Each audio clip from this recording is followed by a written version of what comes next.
It's a way of learning that is very similar to how children learn, how infants learn.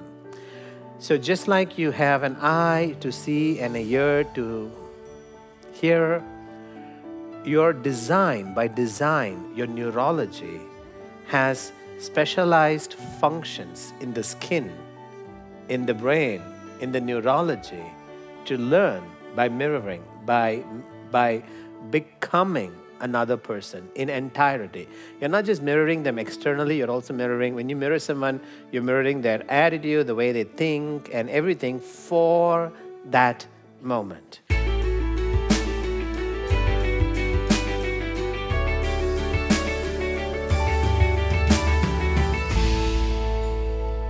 I was a CDO. I was just doing some little NLP work for friends. And then I get a mail saying, I referred from this person who's a friend of this person who's a friend of Harini.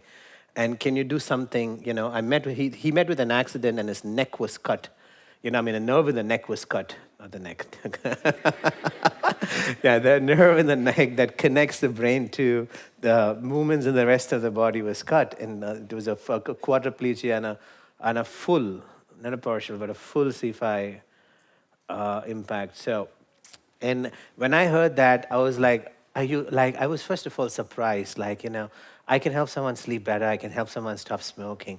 What is this thing? It's like a nervous cut. But then I knew in my heart that if someone has reached out, there's something that we should be able to do. Maybe I can't do it, maybe medical science can't do it, but there's somebody in the world who may know something that I don't know. Because I already knew about, some people like Milton Erickson. He was paralyzed and he learned how to walk. Doctor said the polio affected him the second time. He's a medical doctor himself. He knew medically it's impossible to walk again. He learned how to walk again. There was a physicist called Moshe Feldenkrais who was able to take people, who were born paralyzed and help them regain movement. So I knew that there are people who could do this, just that I don't know how to do it. And at that time, and there are people. So being a chief technology officer and being very connected and being very resourceful at that young age has an advantage that you could connect to whoever you want in the world. And I wrote to top leading neurosurgeons, researchers in China, and because even back then the neuroplasticity research was advanced in China. It's like a lot of great things were going on. I wrote to some of these places, and then I wrote to everyone. And one of the person I wrote to was John Grinder, and so when I wrote to John Grinder, I wrote him from my personal ID, and my signature was J. Antonio Solar, and then it would say NLP Modeler. And John was like triggered by that. He's like, how dare you call yourself a modeler? Now, he didn't ask in these words. He asked me, do you even know what that means? Because when I think of NLP, I think it's a very fascinating thing.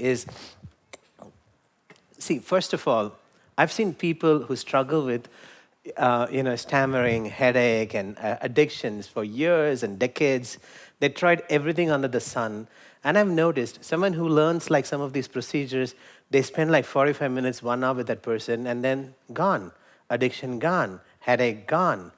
And when you look at the procedure itself, it's fascinating. And what to me is more fascinating is what must be the way these inventors were thinking.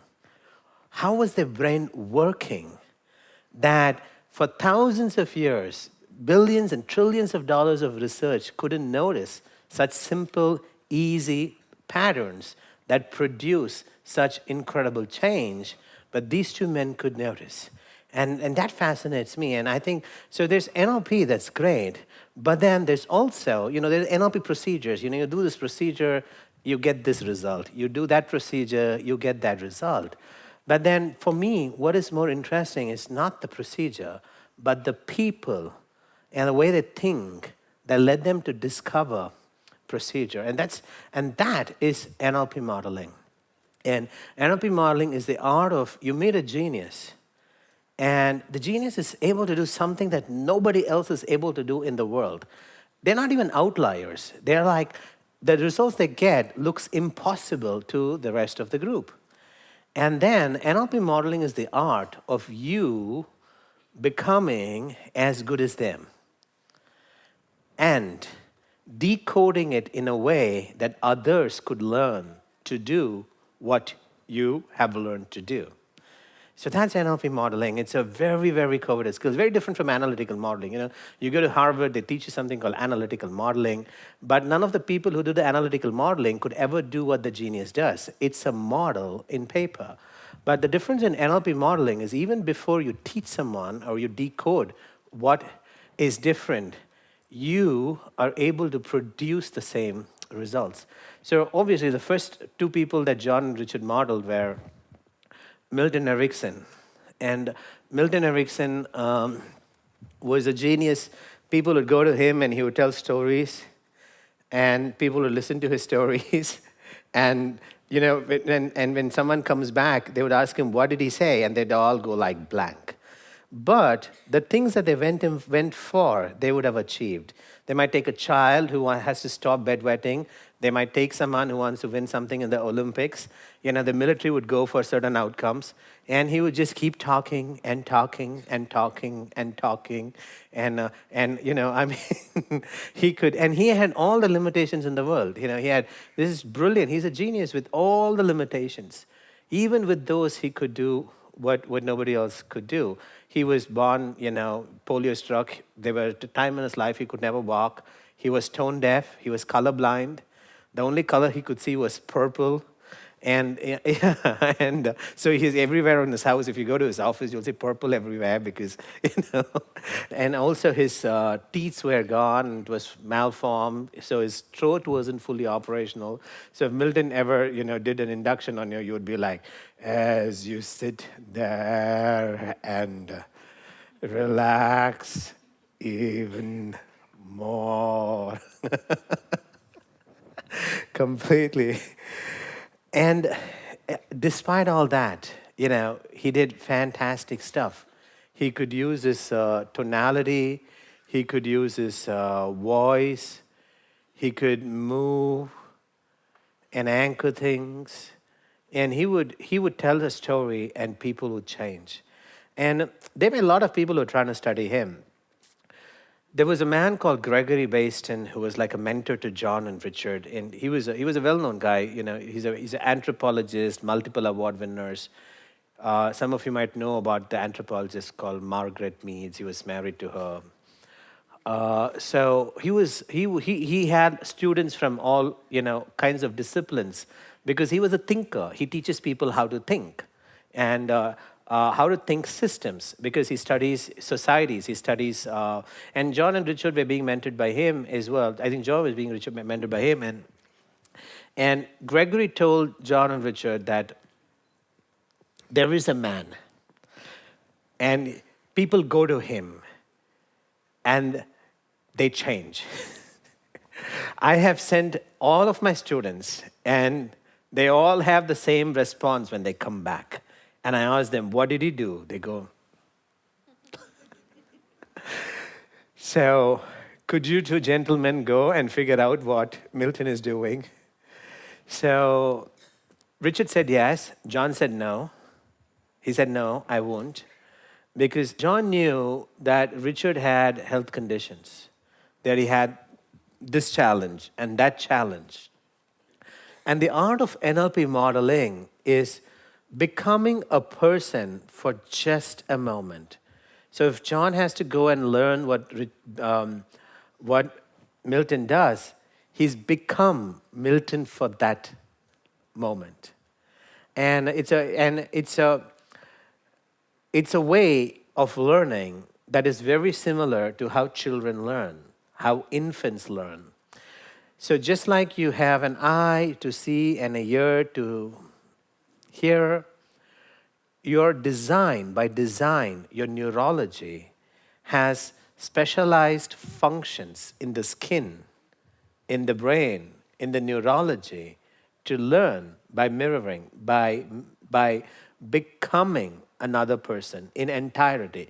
You're not just mirroring them externally, you're also mirroring, when you mirror someone, you're mirroring their attitude, the way they think, and everything for that moment.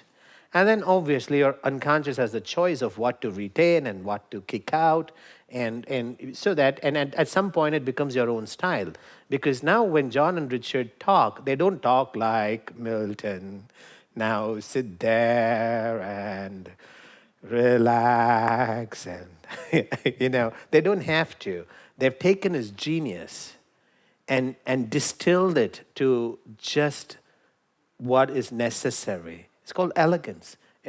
John always talks to me about, I don't know why he keeps telling me, he's already told me 4 times, and probably I meet him again, he'll say this again, but, but this is one of his favorite metaphors, because he climbs mountains, and oh my God, John is a very good NLP modeler. The kind of things, he's 70 or something, and last I was in communication with him, he told me that he's modeled someone who can climb snow mountains. And he said, the next 2 months I'm busy, I'm going to be climbing these snow mountains. But I think, so he's a rock climber, that's his passion. And besides many things. But one of the things he talks to me about is, when he sees someone hanging on a cliff, and when he sees an amateur hanging on a cliff, amateur meaning they know how to do it, they will live, they won't fall down, they have the muscle and the skill to make sure that they're holding on firmly and they can move from one rock to another until they reach a safe point.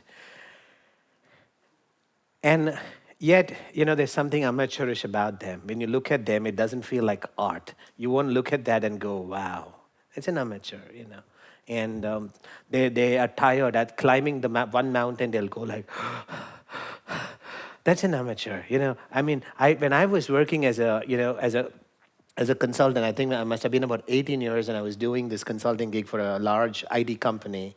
And I had all these friends who were like CDO and COO. And I used to sometimes go to the office at 8 o'clock just to hang out with them, when they have coffee, chat with them, and have lunch. And there are times when, I used to work in some of these offices twice a month. So when I go in, I like to finish everything for that week or for those 15 days. So sometimes I used to stay up late till 10, 11, 12. And I would watch these CXOs and CEOs. They would come in the morning fresh. And I see the kind of things they have to do. They're managing one team here, they go into firefighting, they're sitting and making important decisions, they're managing P&L, and I see them in the evening, they're still energetic. I know they'll go back home and they'll make their wives happy and they'll play with their children. I can see that energy is still there. And then I would see some 20-year-old and 24-year-old. First of all, they come like at 11. And then by 4 or 5, they're like, bahut kar liya.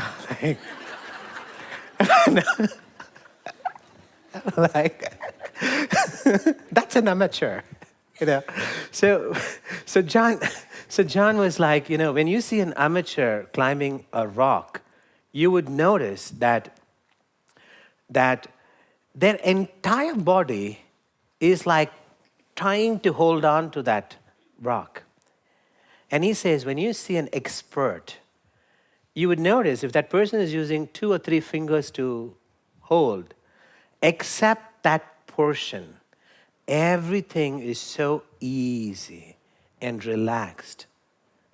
Like when you're on a swimming pool and things are easy and relaxed, the body is nimble, feels so easy. And those 3 fingers and the palm and the supporting muscles are strong. They're holding on. John figured out how to do that with what Milton is doing. So he got rid of all the extra voice and everything. So he could, be in front of you, tell you an interesting story, and you might be wide awake. And yet, the same changes that Milton did would happen. And not only did he know how to do it so elegantly, he knew how to start doing it fast and quick. There's some things that Milton took 45 minutes. John doesn't need so much time. It's so quick.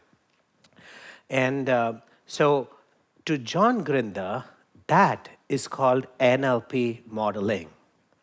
Now he looks at one CDO from, a remote part of the world, from where he lives from, no exposure or training from any of his ecosystem, any of his networks, writing to him, and then on the signature it says NLP Marla.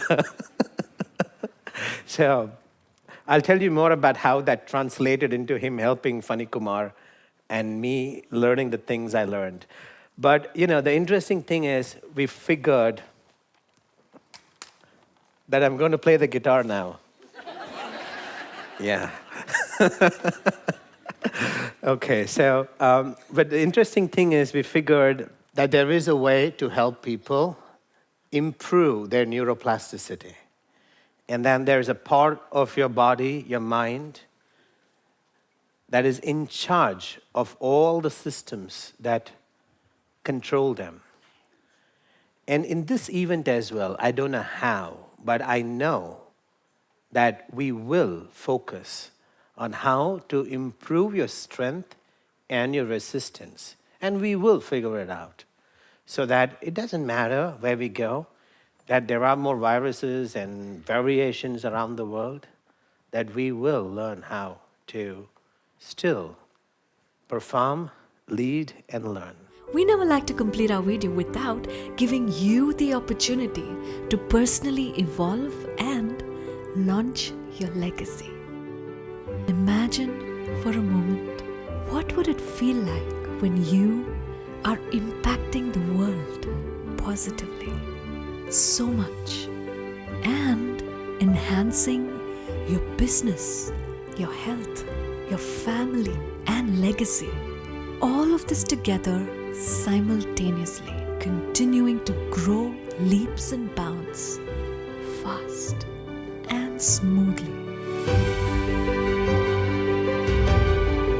If you've got the right motives, we believe Antino and Harni will be able to help you launch your legacy in compressed time. Get excellence installation-based personal evolution and keep making a difference, starting with yourself.